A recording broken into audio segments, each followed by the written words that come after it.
I was 26 years old when I heard my father say the sentence that changed my life forever. Not to my face. That would have hurt less. I heard it from the hallway, standing in the dark, holding a cheap birthday cake I'd bought for my younger sister with the last $32 in my bank account.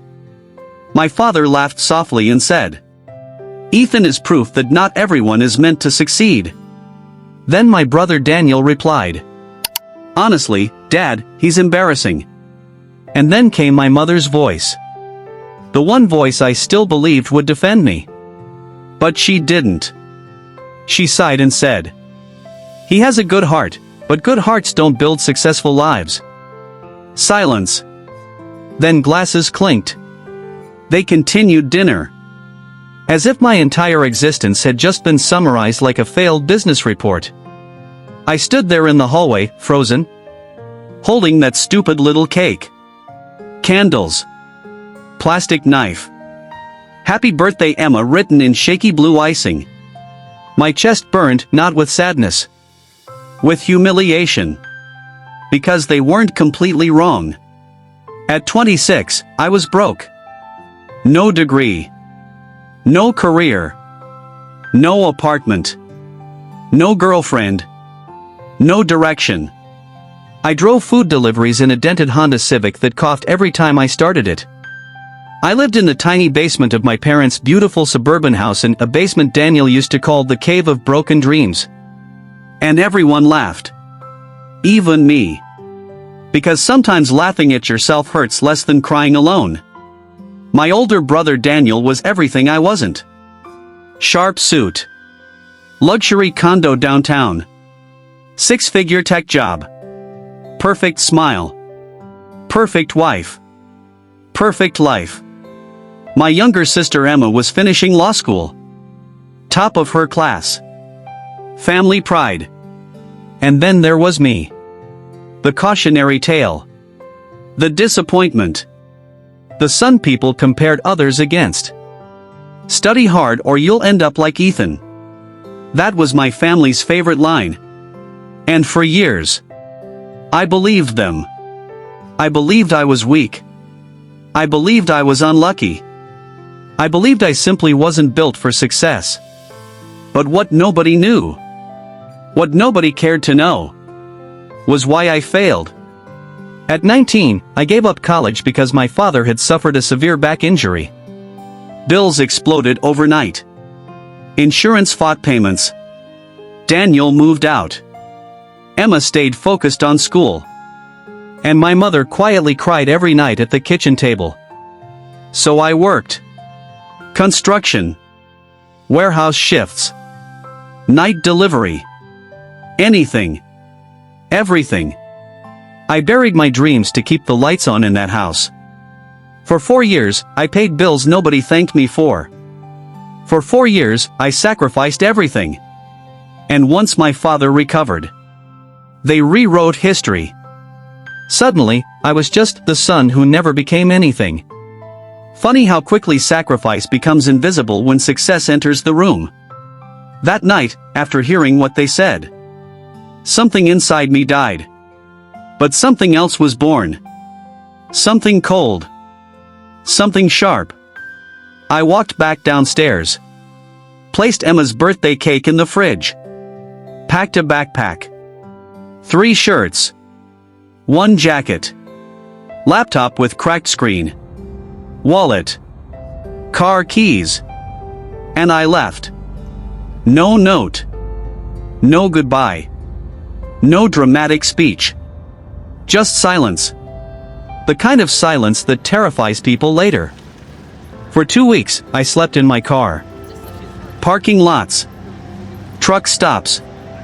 Cheap gym membership for showers. Coffee for breakfast. $1 menu dinner. I drove 12 hours a day delivering food. And spent every free minute learning. Marketing. Sales psychology. Human behavior. Copywriting. Digital funnels. Consumer emotion. I became obsessed. Not with money. With understanding why people buy. Why people trust. Why people click. Why people crave status while others slept. I studied human weakness. And slowly, I realized something terrifying. Success isn't always built by being talented. It's built by understanding desire. 6 months later, I landed my first freelance client.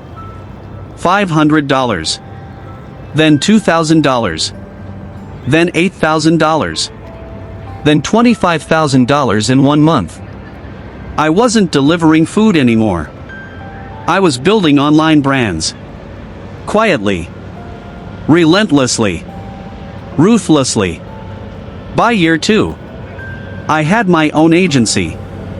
By year 3, I made my first $1 million.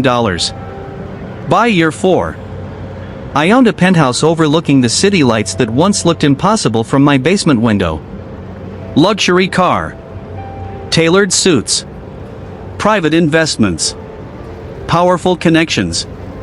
Money changed everything. But it also revealed something dark inside me. I no longer wanted love. I wanted control. I wanted the people who mocked me to feel small, to feel uncertain, to feel exactly what they made me feel. And then, after 4 years of silence, my phone rang. Caller ID. Mom. I stared at the screen. Then voicemail came. Her trembling voice said, "Ethan, we need help. Daniel lost everything, your father is sick, and we're losing the house." She started crying. Then whispered, "Please come home." I looked out over the glittering skyline. Swirled expensive whiskey in crystal glass. And smiled. Not kindly. But slowly. Because they were finally about to meet the version of Ethan they created. And trust me, he was far darker than the failure they laughed at. I didn't call back. Not that night. Not the next morning. Not even the day after. I let them sit in fear. I let uncertainty crawl into their minds like poison. Because uncertainty is crueler than rejection. Rejection gives closure. Silence creates imagination. And imagination creates terror.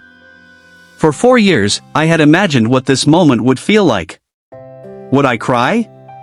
Would I scream? Would I finally ask why they treated me like I was worthless? But when it came, I felt nothing warm. Only cold satisfaction. 3 days later, I drove back. Not in the broken Honda Civic that coughed smoke and shame. But in a black Rolls-Royce Phantom, polished so perfectly it reflected the sky like glass. Tailored charcoal suit. Silver watch worth more than my father's annual salary. Quiet confidence. The kind money buys. And pain sharpens. As I turned into the old neighborhood, memories hit me like ghosts. The basketball hoop where Daniel humiliated me in front of his friends. The porch where my mother once told me, "You're sweet, Ethan, but sweetness doesn't win in life." The basement window. Where I used to stare at rainwater sliding down glass, wondering why life felt so heavy. Everything looked smaller now. Funny how success changes perspective. Or maybe pain does. I parked in front of the house. The beautiful suburban home was no longer beautiful. Paint peeling. Grass overgrown. 2 windows boarded up. The front porch sagged slightly. Like the house itself had lost hope. I walked to the door. Knocked once. Footsteps. Then the door opened. And my mother froze. Her eyes widened. Her mouth trembled. She looked at my suit. My watch. The car behind me. Then back at my face. And for the first time in my life, I saw awe in her eyes. Not love. Awe. There's a difference. "Ethan," she whispered. Then she began crying. Not elegant tears. Ugly crying. The kind that comes from fear, regret, and desperation colliding at once. She reached for me. I stepped back. Her hand froze in the air. That moment broke something inside her. Good. Can I come in? I asked calmly. She nodded quickly. Inside. The house smelled different. No warmth. No rich dinners. No comfort. Just stale air and quiet panic. My father sat in a recliner, thinner now, skin pale, pride gone. The giant man who once looked like a king looked fragile. Across the room sat Daniel. No Rolex. No perfect haircut. No expensive confidence. Divorce papers on the table. Debt notices scattered nearby. Eyes hollow. And Emma, the golden child, looked exhausted, older than her years. Law school debt had crushed her. Her fiancé left when money disappeared. The family empire had quietly collapsed. And there I stood. The failure. Looking like power itself had walked into the room. Nobody spoke. Silence pressed on everyone's chest. Finally, my father cleared his throat. Son. I smiled faintly. Interesting word choice. Last time I was here, I was proof not everyone is meant to succeed. His face drained of color. Daniel looked down. Emma started crying quietly. My mother covered her mouth. I walked slowly around the room, looking at family photos. Perfect smiles. Perfect memories. One photo caught my eye. Emma's birthday dinner. The night I heard everything. Everyone smiling upstairs. While downstairs, the basement's sun disappeared forever. I turned. Do you know what changed my life? Nobody answered. It wasn't hunger. It wasn't homelessness. It wasn't struggle. I looked directly at Daniel. It was humiliation. Then at my father. It was hearing exactly what you thought of me. Then my mother. And realizing love in this house had conditions. Silence. Heavy. Crushing. My father's eyes filled with tears. We were wrong. I laughed softly. No. You were honest. That line cut deeper than anger ever could. Then Daniel stood. For years, he had been the star. Now he looked broken. I'm sorry, Ethan. I stared at him. And suddenly, I remembered carrying his drunk body into bed when he was 19. Covering for him. Helping him. Admiring him. Wanting his approval. And all he gave me was mockery. He swallowed hard. I hated you. Everyone looked shocked. He continued. Not because you were weak, because you were stronger than me. My eyes narrowed. You sacrificed everything quietly. You kept going. You never blamed anyone. I needed you to be beneath me, because if you weren't, what did that make me? There it was. Truth. Raw and ugly. Jealousy. Not superiority. Jealousy. Emma looked up through tears. I knew too, she whispered. I knew what you did for us. I stayed silent because it was easier to enjoy being the favorite than defend you. Then my mother broke. Fell to her knees. Actually fell. Sobbing. I failed you. I failed as your mother. Please, please forgive me. Forgiveness. Such a beautiful word. Such an expensive gift. And in that moment, I realized something dark. I had spent 4 years building wealth. But secretly, I had also built cruelty. Their pain felt good. Too good. That scared me. Because revenge had changed me. I was no longer the kind-hearted basement son. I had become sharp. Cold. Strategic. Emotionally ruthless. Exactly the kind of man I once hated. Money didn't corrupt me. Pain reshaped me. I looked at my family. Broken, ashamed, desperate. And understood a brutal truth about human nature. People often respect strength only after they've mocked struggle. They love winners. They overlook sacrifice. And regret usually comes late. When they need something. I placed a folder on the table. Inside. Mortgage paid. Medical bills covered. Debt cleared. Trust funds for Emma's future. Financial protection for my mother. Enough to save them all. They stared in disbelief. Daniel whispered, "Why would you help us after everything?" I looked at him calmly. And answered, "Because I refuse to become as small as the people who hurt me." My mother sobbed harder. My father broke down completely. Emma covered her face. Daniel stood frozen. Then I added, "But understand this clearly. I came back to save you. Not to belong here again." That sentence hit harder than thunder. Because forgiveness is not always reunion. Sometimes, it's closure. I walked toward the door. My mother cried, "Will we ever be a family again?" I stopped.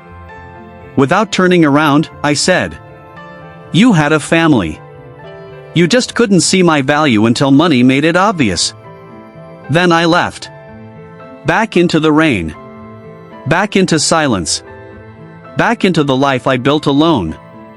But this time, the darkness inside me felt lighter.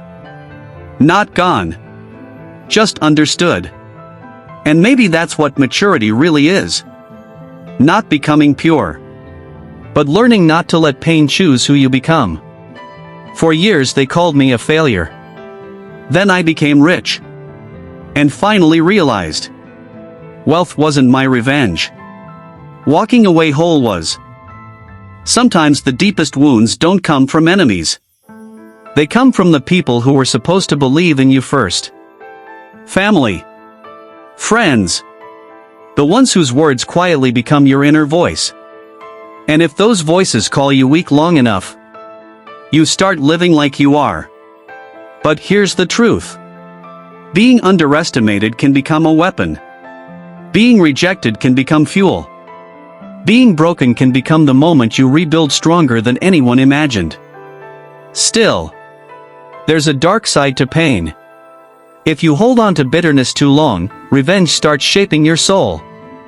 And one day, you wake up successful. But cold. Powerful. But empty. So remember this. Prove them wrong if you must. Build.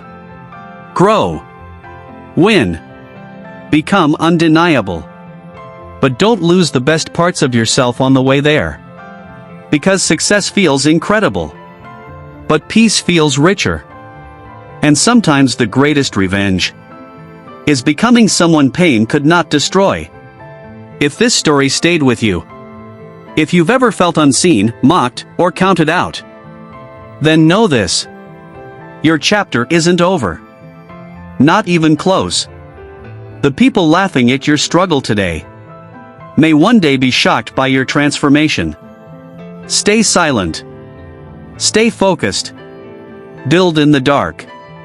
And let your results make the noise. Until next time, protect your mind. Because the darkest battles are the ones nobody sees.